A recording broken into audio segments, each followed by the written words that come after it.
3. I bet I get it in my mouth first. Only because your mouth is so big.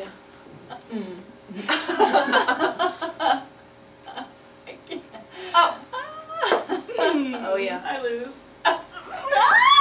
Almost. What are you guys doing? You guys are so weird. Oh, hi there. It's okay to be weird, as you've obviously just seen. And that's going to be the topic of our health tip of the week. It's okay to be weird. If you think about it, I want to talk and relate that to health a little bit. If you look at our overall health in the United States, it's kind of shocking. Our healthcare system's really failed us. Actually, it's not even a healthcare system, it's more of a disease care system. Several years back, the World Health Organization actually ranked the Western civilized countries, and there was 42 of them that they ranked. The United States ranked 39th out of 42 countries in overall health and well-being. So really, we're at the bottom of the barrel in health. And actually, we spend more money than the top 15 countries combined annually. So the United States spends as much as the top 15 countries, the healthiest 15 countries combined, and we're the least healthy of the bunch. So there's something that's wrong there, and I want to explain about weirdness. If you look at the definition of weird in the dictionary, it means fate, or something that's supernatural, or something that's fantastic or unearthly. So being weird is a good thing, actually, especially when it comes to healthcare, because if you look at most people that are very healthy people, they do weird things. People would consider them weird. And I want to give you a couple of examples of a few people or a few cultures that most people would identify as weird.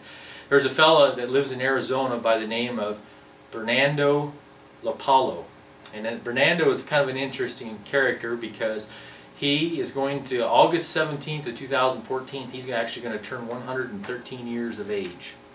And the reason I want to share the story about Bernardo, excuse me, is because when he was 110 years old, he actually built himself a new home. And most people thought that was really odd. And they said, Bernardo, why do you want to build a new home? And his answer is very simple. He says, because I plan on living. And if you think about that, it's very profound, because most people, when they're that age, sometimes when they're in the 70s and 80s, what do? They want to go to the funeral home and do their funeral arrangements so their family don't have to worry about it. So they're thinking opposite of that. You know, they're planning on really passing rather than living. So I think that's a weird mindset in most people's eyes. The other thing is, for years I've been studying cultures that live past 100. And Okinawa, Japan, has the most centenarians, which means people that have lived past 100 of anywhere in the world.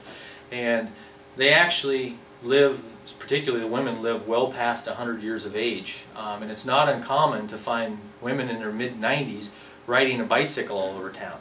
Now think about that for a second. You imagine in your community if you had some elderly woman that was 95 years old that was riding her bicycle. What would most people think about that? First off, they might think it's weird.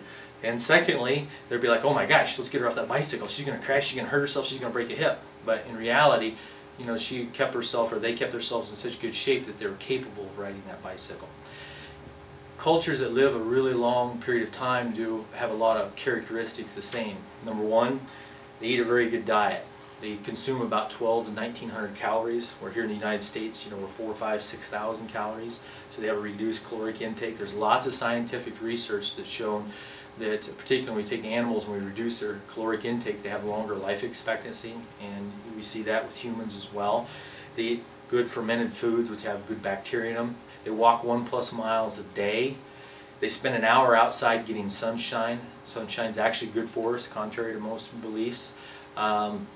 They walk barefooted, which is actually very healthy for us. It's a whole other subject for another video.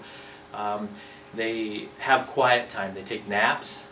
They actually kind of shut the world off. They get rid of the stress. And I know in our culture that's very difficult to do because we're busy, busy, busy.